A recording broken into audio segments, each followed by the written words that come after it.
Welcome to the DFO Fantasy Show for Tuesday, November the 4th. I hope everyone had a fine Monday. Moving into Tuesday here, week 5 of the fantasy hockey season. Let's start with the news and notes for November 4th. We will start in Vegas, where Noah Hannafin is expected to return to the Golden Knights lineup on Tuesday after missing the last 10 games. He was hurt in their season opener. He's expected to be back on the second pairing and power play too, so provides a nice boost to the Vegas blue line. Let's go to Washington, where Pierre-Luc Dubois is going to miss what they're calling an extended period of time with a lower body injury that he suffered last Friday. He is still being evaluated, and they have not ruled surgery out. So sounds like Dubois is going to be on the shelf for a while. Speaking of being on the shelf for a while, we've got Elias Lindholm, who is out week to week with a lower body injury. Having a bit of a resurgent season at the top of that Bruins lineup. Bit of a tough break after 9 points through 13 games for Lindholm. Maret Hushnadinov has been the Bruins' top line center with Lindholm out. Let's go to Winnipeg now, where Adam Lowry will make his season debut on Tuesday. If you tune into my DFS show here on this channel every day at 2:30 p.m. Eastern, you'll know that I've been talking about Adam Lowry a lot. This is a Jets team that is really struggling defensively. They are missing Dylan Sandberg. They are missing Adam Lowry, and it was really affecting them defensively. I think getting Lowry back, especially on home ice, will help them match up a little bit better and should hopefully start to improve those defensive metrics for the Jets. So a big return for Adam Lowry. Doesn't have tons of fantasy implications for Lowry, personally, but for the Jets as a whole, it's a big return for sure.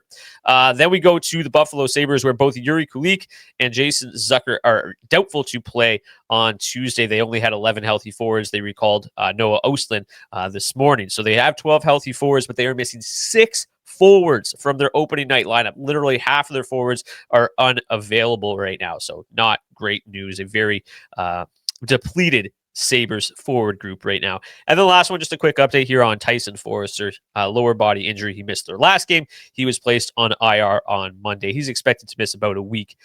So Forrester will miss some time here on IR for the Flyers. And that is going to do it for the news and notes for November 4th. Now let's get to Brock's lock of the day, where we were disappointed yesterday. Wasn't great. Not the result we were looking for from Jonathan Marchessault, so he let us down, moving us to 6-4 on the season with an ROI of 12.6%. So still doing okay. Hopefully we can continue rolling along tonight. Take a look here at the shot prop model from our friends at 5v5 Hockey. We've got 2 guys with a 100% score on tonight's prop model, and we are going to go with one of them. We aren't going to dig deep like we do sometimes. We're going with Matthew Schaefer tonight. So the line that 5v5 Hockey really likes is over 1.5. Doesn't pay out great. It's, I think, minus 190, minus 175, something along those lines. We're going to bump it up a bit, go for some additional value here with Matthew Schaefer over 3.5 shots on goal, or sorry, over 2.5 shots on goal. So 3+ shots at plus 145. Schaefer has had an outstanding rookie season, and he has hit 3+ shots on goal in 7 of 12 games. That is a 58.3 hit rate, which is great when you consider he's plus 145 tonight. But when you factor in that he's also hit this mark in 4 of his last 5 games, averaging 3.2 shots on goal and 5.4 shot attempts per game during that stretch, looks even better. Tonight, he'll face a Bruins team that gives up the 6th most shot attempts and the 8th most shots against per game this season. And the first time Schaefer faced them this year, he had 5 shots on goal with 7 shot attempts. So he's already hit this mark against them this year. At plus 145, this prop is a little bit riskier than our normal lock of the day, but I absolutely love the value that you get from Schaefer. So over 3.5 shots on goal for Matthew Schaefer at plus 145. Hopefully, the rookie sensation can take us to 7-4 on the season, and that is Brock's lock of the day. Now we're going to get to something new here on the DFO Fantasy Show. We have got what we're going to call the rest of season reality check. So we have a tool at dailyfaceoff.com that is a trending tool. What it does is it shows you which players are outperforming their last 100 game baseline the most. Also, who's underperforming versus their last 100-game baseline the most. You can look at their last 10 games or their last 5 games. What we're going to do is we're going to look at their last 10 games. Which players are outperforming their last 100-game baseline the most over their last 10 games. And what we're going to do is take a look at the underlying metrics, take a look under the hood and see, hey, how sustainable is this production? Are they going to be able to continue this run rest of season. So we're going to try to do this every single Tuesday or at least every other week and really get an idea of who's hot and who's sustainable and who you should be selling high on, who you should be holding on to, things of that nature. So let's dive right in with the rest of season reality check. As you see here on screen, if you're watching on YouTube, at the top of the list, unsurprisingly, is Cutter Gauthier. To me, not a ton of red flags in this game. The shot volume is absolutely bananas. He is on pace for 387 shots on goal, which could easily turn him into a 40-goal scorer this season. I think the assist production could cool down a little bit, but I do think we're looking at a potential 40-goal, 30-assist season here for Cutter. According to Sports Logic, he has scored 1.3 goals above expected and an on-ice goals above expected of 2.5. So he has been a little bit fortunate, but again, with that shot volume, it's just unbelievable. Literally anything is possible. I am not moving Cutter Gauthier for anybody right now with that shot volume. His teammate comes in number two here. We got Leo Carlsson, who I've been talking about a lot lately. I'm a little bit more concerned about the stability of Carlsson's play so far. He's shooting 18.5%. He has an on-ice shooting percentage of 15.3%. Both of those are due to regress a touch, but even if we do a little bit of math, we're probably talking about a player, if you take away a goal, a couple assists, who has 4 goals, 9 assists, and 13 points instead of what he actually has, 5 goals and 11 assists through 11 games. So this is a legit breakout. He's still available in 34% of Yahoo leagues. So I think that, yes, obviously some regression is coming, but I do like Leo Carlsson moving forward. Potential 30-goal guy, a lot of assists, potential point-per-game player this year. Really, really like Leo Carlsson. Next is Nick Schmaltz, who this podcast has been extremely high on for years. He's been unbelievable this year. I think that it's pretty obvious to look at Nick Schmaltz and see that there is some regression coming. But his game is different this year. He's shooting way more than he usually does. He's on pace for 267 shots on goal when his previous career high was just 186. So nearly 100 shots more this year. That should allow him to score 30 to 35 goals, and he's already been a player that has averaged 45 assists per 82 games since 2022. So his playmaking ability has never been questioned. It's just the goal scoring that hasn't made him an elite fantasy asset. And now, if you give him 35 goals and 45, 50 assists, boy, I think that Schmaltz could be in for a big year. His IPP is definitely going to dip from 80%, but again, this could be a 35-goal, 50-assist player for this season if that shot volume continues. So yes, there is some regression coming, but again, this is not really a player that I'm looking to move right now. The shot volume is really good. I think he's a player that you scooped up off the waiver wire that's going to be a great long-term hold for you this year. Next is Connor Bedard, who I was concerned about his shot volume in his first 5 games where he only hit the net 6 times. I don't know how that happened. The shot attempts were still kind of there, but that's corrected itself in a big way in his last 8 games. He's averaging 4.4 shots on goal, 6.9 shot attempts per game during that stretch. So the shot volume is back to an outstanding rate, and that rate will help him get to 40 goals this season if it continues. I have a little bit more concern about his assist production, but even if that dips a little bit, he is a proven 40-plus assist player already on what was a brutal team. This is a lot better of a Blackhawks team so far this season. So if his shot volume remains, he could finish this year with 40 goals and 50 assists and just be an absolute steal on draft day.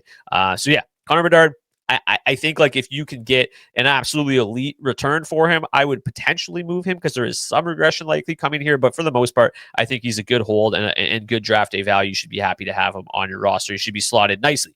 Cole Caufield, I talked about him a little bit last week as a sell high, and so I'm not going to get too long-winded here about it, but he's probably the player in the NHL who's most primed for some regression, so still definitely a sell high candidate for me. He has the most goals scored above expected in the NHL, and his top 25 in on-ice goals scored above expected. His 29.4 shooting percentage is outrageously high, but unlike Gauthier, Schmaltz, and Bedard, his shot volume is just okay. It won't really help offset some of that regression. So I still think he's going to have a good year, but I would be trying to sell high on a player that is currently tied for the NHL lead in goals and has red flags all over. Boy, the Anaheim Ducks just absolutely littering this list. Troy Terry is next. According to Sports Logic, a lot of what Terry has done so far looks pretty sustainable from an expected goals standpoint. So the goals scored above expected, the on-ice goals above expected are kind of right in line with what he's done so far.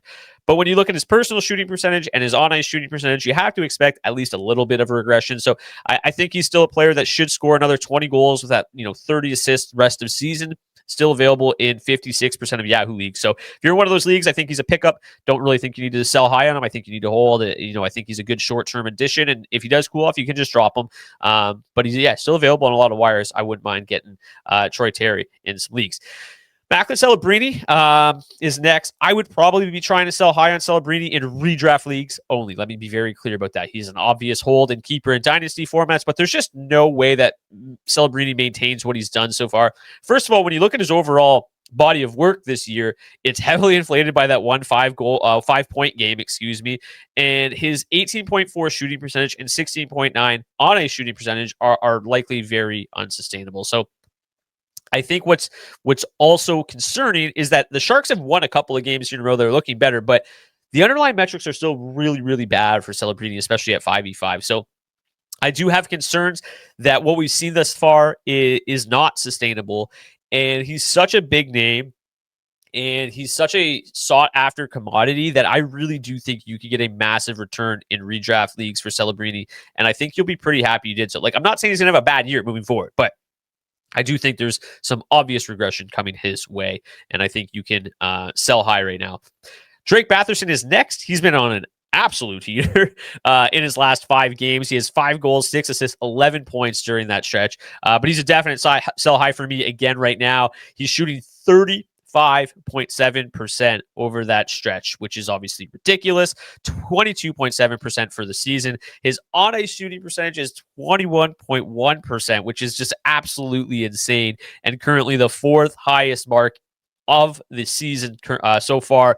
And then his 5.4 on-ice goals scored above expected is the 6th highest mark in the league. So this is as high as his value is ever going to be. Time to sell high on Drake Batherson. Dawson Mercer, not sure how much value you're going to get, but he's probably a decent sweetener in a trade. He's obviously not going to maintain the 33.3 shooting percentage or the 18.6 on-ice shooting percentage. He's also always in danger of moving back to that third-line center role off a line with Nico Hischier, so sell high and get what you can here with Mercer. Brandon Montour is next. I liked Montour preseason. I still like him moving forward. The shot volume is absolutely outstanding and should allow him to approach 20 goals again this season. He'll provide a lot of goal scoring and some solid peripherals, right? He's averaging 3.1 shots on goal, 1.4 hits, 2.0 blocks per game right now. His assist production is likely going to be limited as it has been. The Seattle offense is just bad. So he'll get his when he shoots the puck. He's going to put pucks in the back of the net. The assist production, probably 25, 30 assists on the year. Not going to be great, but still. You drafted him as like a number 2, number 3 fantasy defenseman. I think that's a fine discount. I think he's going to be really solid in extended formats. He'll be fine with the goal scoring in more standard formats. He's kind of a discount Marit Sider that you got 40 picks later in draft day, and I think he's a fine hold moving forward. Speaking of the Detroit Red Wings, Dylan Larkin is our last name we're going to talk about today. Larkin has had a great start to the season, but his shot volume is basically the same as it was last year, so I had expected to settle back into a 35 goal pace moving forward. His assist production is probably a little bit inflated as well, but he's operated near 50 assists per, before. So I do think that that's going to continue. I just think that what we've got from him thus far is an elevated version of Dylan Larkin, and what he's going to be moving forward is probably going to be a lot more of what we've used to seeing from Dylan Larkin. Probably a 30, 35 goal, 50 assist-ish guy, like really good production, but I think you could probably sell him high. But if you don't, I think you're not going to get hurt holding him either. You're going to get exactly what you expected when you drafted him on draft day. So really like Dylan Larkin moving forward, but I do think if you can get a good return for him, I wouldn't hesitate to do so. That's going to do it for what we are calling the rest of season reality check. Now, what we're going to start doing moving forward on Tuesdays as well is a fantasy hockey mailbag. So feel free to reach out to us on Twitter or on the Daily Faceoff Discord. I'm going to be posting the mailbag tweet and mailbag question on the DFO DFS chat every single day on the starting goalies page. Every single Monday. So if you want to get your questions answered on the show, be sure to drop them in either of those places. Either discuss on dailyfaceoff.com or on Twitter at DFO Podcast. So let's get in. We got 3 mailbag questions to get to today. We are going to start with thoughts on Ovi, Coronado, and Perek. Drop Elias Lindholm for Benson. So I will obviously break this down into a couple parts.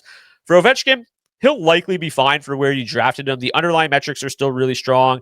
He's formed a really nice partnership with Dylan Strome. He's just missing the net at an alarming rate right now. The shot attempts are still there, and I think it will likely correct itself before too long. So we just need him to start hitting the net with a little bit more regularity. He hit the net with like 56% of his shot attempts in his career, about 47% last year. So even if he settles back into what he did last year, I do think that we could expect 30 goals rest of season for Ovechkin. So I think he's fine. I just think he's got to start hitting the net a little bit more, and he'll be okay. Unfortunately, I'm a little bit more concerned about Coronado and Parekh, with two players that I was high on in the preseason. Parekh has played 10 games, so his first year of his ELC has been burned. So he's not going anywhere. He's going to stay with the Flames, which is good news. But his usage has been really wishy-washy. It's still really early. Like at this time last year, like we weren't really talking about Layne Hudson being PP1 all the time either. So I think he can still carve out a bigger role. But if there are good options on your waiver wire, I wouldn't hesitate to move on from Parekh for now and just keep an eye on him. And if that role continues to grow or starts to grow and he becomes solidified on power play one, then I would pick him back up. But for now in redraft leagues, I just think that he's, a fringe roster player until he starts getting more minutes in Calgary. The other issue for him is that Calgary just can't score. Which you'd think you'd use Parekh more, a really talented young offensive defenseman, to help the offense a little bit. But that's neither here nor there. I'm not the coach of the Calgary Flames. So with that offensive struggling, with the limited usage, I think he's a fringe player right now that you can probably drop and pick back up in redraft leagues when the role expands. For Coronado, the shot volume remains encouraging, but his usage has just been really questionable. We obviously saw him get healthy scratched as well. So I think he could probably work his way back into being a season-long hold, but for now, he's a fringe roster player that, again, I wouldn't hesitate to drop if there's big names on your waiver wire. If you're dropping him for somebody that's also a fringe player, I don't think it's necessarily worth it yet, but I would certainly not hesitate for a big name. Like if Troy Terry, per se, is still out there, as I mentioned, he's still widely available for the most part. That's a player that I would certainly move on from Coronado for. And then the third part of this question, or fourth part, I wouldn't hesitate at all to drop Elias Lindholm, especially now that he's out week to week. His production was already unsustainable, not a player that I was really all that excited for anyway. So yeah, I would drop him for literally anybody on your waiver wire. I think Benson's a fine option, but he's obviously hurt right now too. So I would pick up somebody that's not hurt. But I think the same person reached out and asked, would you drop Elias Lindholm for Alexis Lafreniere, which I would do for sure. If he's the best name on your waiver wire, then yeah, Lafreniere is the guy.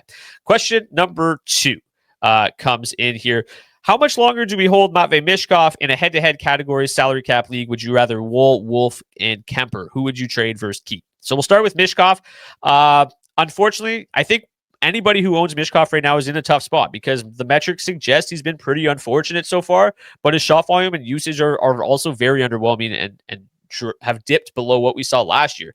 The problem is he's so talented that I think he can turn it around and make you regret dropping him. So I don't love that part of it, but I also think there's just as good of a chance that this usage continues and that he only ends up settling in as a guy who scores maybe 15 more goals with 30 assists rest of season, and it was pretty much a waste of a roster spot. So I am currently leaning towards holding him for now and kind of evaluating this on a week-by-week basis because I don't want to overreact to a 12-game sample size, as frustrating as it is. I'm going to hold him for a little bit longer, see where it goes in the next week or two. If in 2 weeks he's still playing 15 minutes, the shot volume still sucks, then at that point, I think we can have a much more serious discussion about dropping Michkov.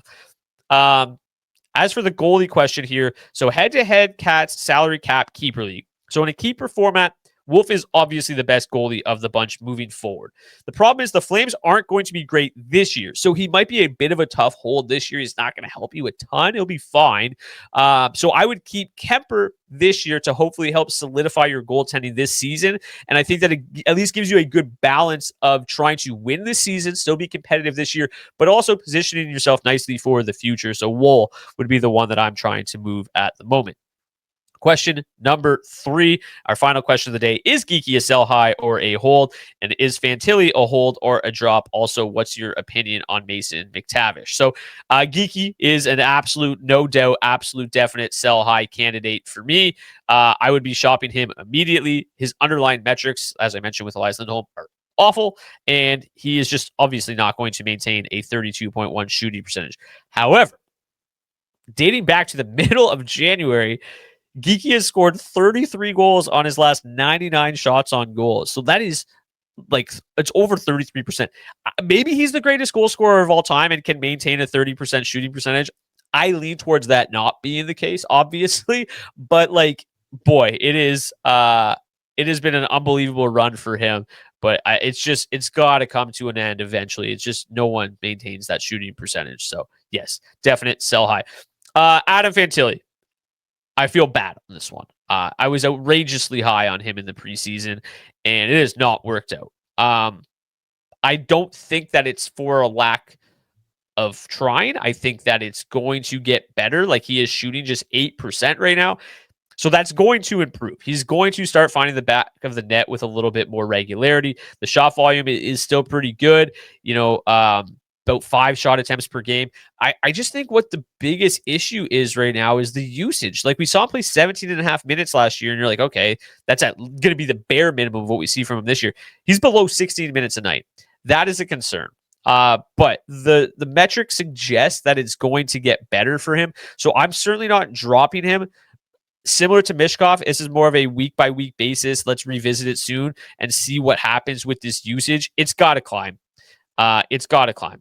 It makes no sense otherwise. But again, it's just the same old story with him. Just tons of 5v5 production. I mean, not tons, but a lot of 5v5 production and just nothing on the power play. Hopefully that changes sooner rather than later. But yeah, I'm holding him for now. But yeah, if he's still playing under 60 minutes a night in a week or two, I think then yeah, we gotta move on, unfortunately, which I just hate to say. And then the last one here, what is your opinion of Mason McTavish? He's a fringe player right now, similar to an Adam Fantilli. I think he's also been a bit unfortunate so far. His underlying metrics at 5v5 are really good. Basically, anybody that plays with Cutter Gauthier right now is in a good spot on that Anaheim Ducks roster. I think the thing that is a question mark for McTavish is I don't think the way that the power play unit is clicking, he's going to move up to power play 1 anytime soon. That seems pretty solidified up there with Carlsson and McTavish, or Carlsson, Cutter, Kreider. So I don't think he's going to get there. So I do have hope for his numbers to improve just from a pure positive regression standpoint. He's been fairly unlucky thus far, but I do also realize that his ceiling is probably somewhat limited because he's not going to get that power play 1 exposure, or at least I don't anticipate that will be the case barring an injury. So he's a hold. He's a fringe player. If there's somebody crazy good on free agency, I wouldn't hesitate to move to him, but I'm assuming that there's probably not many players better than Mason McTavish on free agency. So definitely a hold for me right now, and just got to hope for better days ahead and hope for some positive regression to set in. But anyways, that is going to do it for this edition of the DFO Fantasy Show. Thank you so much for tuning in. Please, if you're watching on YouTube, smash that like button, hit the subscribe button as well. If you ever have any fantasy questions, feel free to drop them in the comments as well. We'll get to you through the comment section. If you have any questions, I'll be happy to answer them for you on YouTube as well. Again, you can find us on Twitter. You can ask us questions there. Lots of ways to get your questions answered. As always, we'll be back tomorrow with Waiver Wire Wednesday with Beebs. Thursday, we will be joined by Dylan Berthew to go over the best weekend streaming options for week 5, the weekend here coming up. So yeah, that's going to do it for this edition. We'll see you back here tomorrow. Thanks for watching this video. If you want more great fantasy hockey and betting content from myself, Carter Hutton, Matthew Barnaby, and the rest of the DFO analysts, make sure you subscribe to the DFO Fantasy and Betting YouTube channel today and never miss a minute.